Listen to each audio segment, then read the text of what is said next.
Not to be confused with breaking wind into the other riders. Don't do that. You don't make friends that way.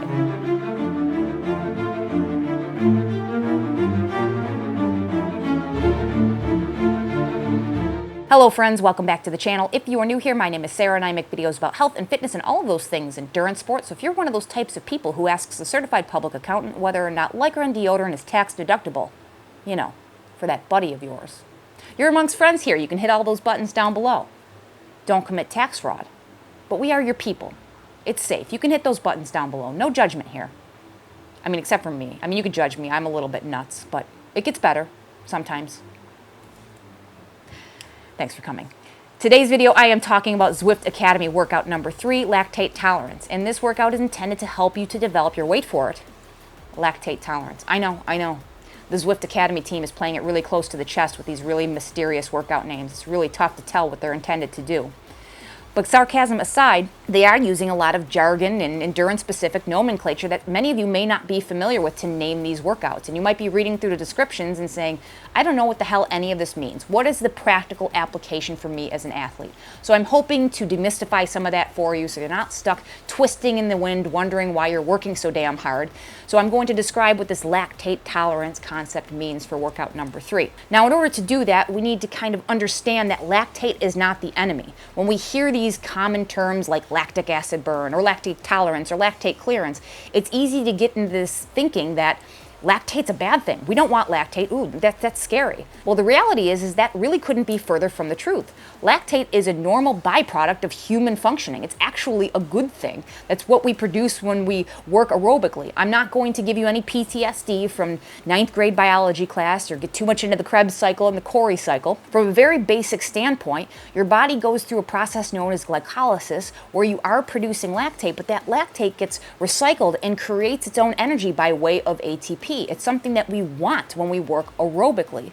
But when it becomes problematic is when we work at a rate above our body's ability to process that lactate in real time. What does that mean for you as an athlete? So when we talk about things like FTP or functional threshold power, what FTP truly is a proxy or a stand-in for this term known as lactate threshold. So lactate threshold is that break point that the body is able to produce and clear lactate from the working muscles at the same rate. Unfortunately, getting a firm hold of that number requires you to go to a laboratory, spend money, spend time, and get tested, which is really not a very comfortable process, and it's not really practical for most of us. So we've come up with these testing protocols that seem to reliably get us within striking distance of that lactate threshold number. So when we talk about FTP, we're referring to somewhere around that lactate threshold. It's the amount of work that you can do where you can produce and clear lactate at the same rate. So you're taking that lactate, recycling it as energy, and all is good in the world. You won't fatigue prematurely. Yes, you will eventually fatigue because we're human beings and we break down, but you're able to work for a pretty decent period of time, seemingly indefinitely, all other things being equal, when you're working aerobically. Well, if lactate isn't a problem, then why do we need to increase our tolerance to it?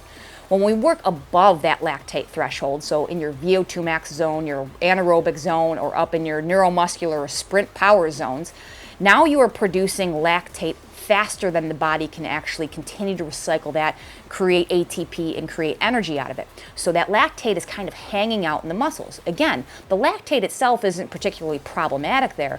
It's what happens to that lactate when it sits there and it starts to produce hydrogen ions. And the hydrogen ions are what are creating an acidic state in the muscles. We don't like to be acidic. Acidity is responsible for all sorts of illness, disease, all that bad stuff, right? We don't want acid in the muscles. We like to be alkaline. So when that acid builds up in the muscles, that's where you get that lactic acid burn. Now, that's not a state of permanence for you. If you go for a sprint, it doesn't mean your legs are just going to lock up and you can't use them again, right? That burning goes away. If you go out in your backyard and you sprint as hard as you can for 30 seconds right now, your legs will probably burn, but not much longer after you stop or maybe walk that out, the burning goes away because you're able to kind of catch up and grab some of that extra lactate in the muscles and pull it back and turn it into ATP. So you've got your lactate threshold here, right? And anything below that lactate threshold, well, you've got this huge delta, right? If you're working at maybe your zone 2, well, there's this huge amount of extra capacity to clear lactate in between. So that gives you the capacity that, let's say you did a really hard effort, but then you recover way down here. You've got this extra lactate. Well, you have all this extra capacity. So what that's going to do with your little factory workers are going to go back to those muscles and they're going to grab that extra lactate that you built up. So you're going to help to clear that so that you can go back and do those efforts again. Unfortunately, that's not without any kind of byproduct. You leave a couple of those hydrogen ions behind every single time. That's why we talk about burning matches, because every time you leave those hydrogen ions behind, you're building up a little bit more tension and fatigue in the legs, and it becomes much less repeatable. And you could do this if you wanted to go out and do a workout and you wanted to sprint for 20 seconds. You can give yourself a 5-minute break between every one of those sprints. You're going to find that maybe the first several efforts are going to be pretty consistent and pretty manageable. But as you continue throughout doing that workout, you'll find that your performance declines. And if you go long enough, you're probably going to find that it's going to be pretty much impossible to even turn the pedals over at an easy pace, let alone perform those sprint level efforts. That's because that acidity is building up to the muscles to a point where you're no longer able to process it. That's why working these high levels of power gives you more matches, gives you more capacity in the muscles to hang on to those hydrogen ions without continuing to break down. It gives you more capacity to clear that excess lactate from the muscles faster before those hydrogen ions can form. So that's why all of these workouts and working this repeatability and this lactate tolerance is very important.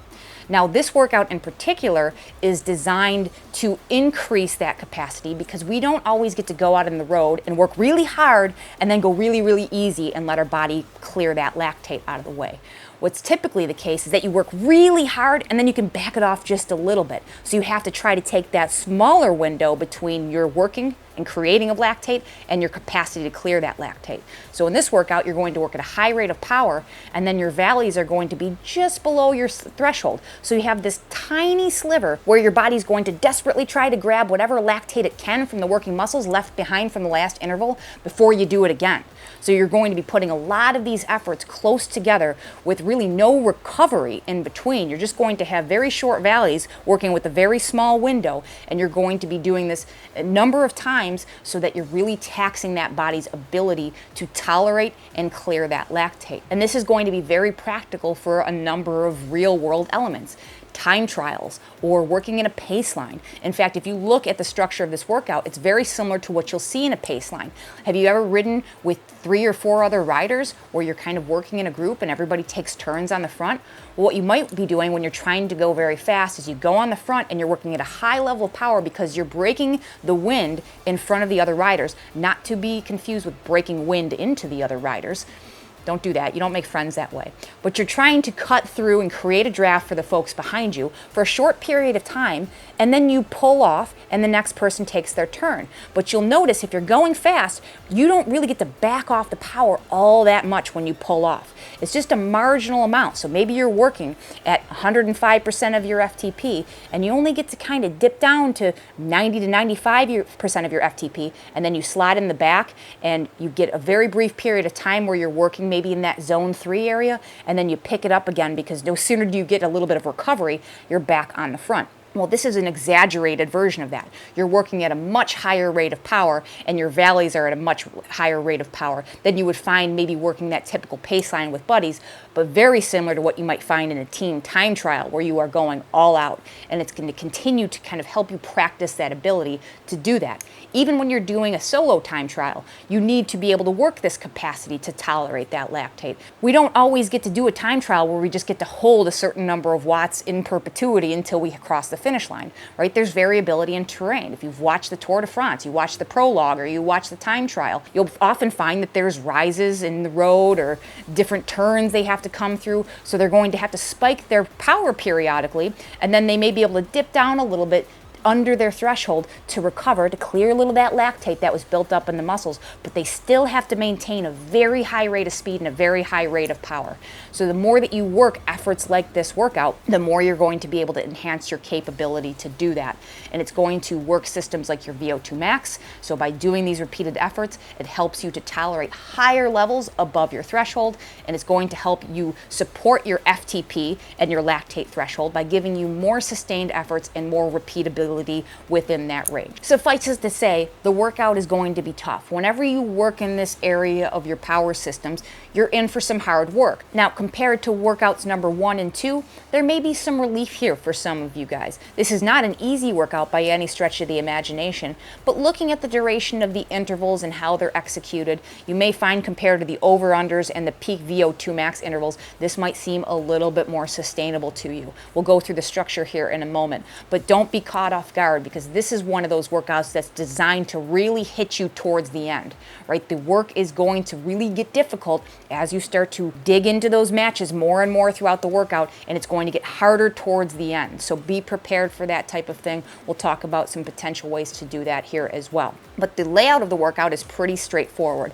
It's a 47-minute long workout. You've got 18 minutes of total work, very similar to the first workout. You're going to start with that same 10-minute ascending warm-up we've seen for the past 2 workouts, and then that 1 minute that primer set. So you're going to go from about 50% of your FTP up to 80% of your FTP, and then you're going to have that 1 minute ramp that takes you from 80 to 90% of your FTP, and then you're going to get 4 minutes of rest at 60% of your FTP. And that's where you will prepare for the 3 intervals here. So the 3 intervals are identical, and they are set up as a 4 by 30 seconds on at 130% of your FTP, so anaerobic level power here, and then 1 minute, not off, but 1 minute under at 95% of your FTP.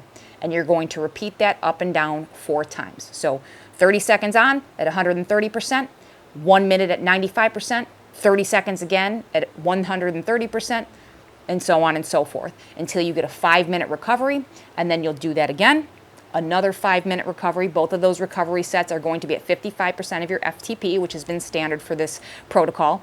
You'll hit the last interval, and then you'll get that 5-minute descending cool down. And then I recommend, if you've got the extra 12, 13 minutes to spare, to just continue to spin the legs out, because you'll have built up a lot of excess lactate during this workout, and it's just going to help you to kind of ease some of that tension in the legs. So at risk of repeating myself a billion times in these videos, nutrition is going to be of the utmost importance here. We're going to be using a lot of sugar, working a very high percentage of your FTP, so come in fueled up.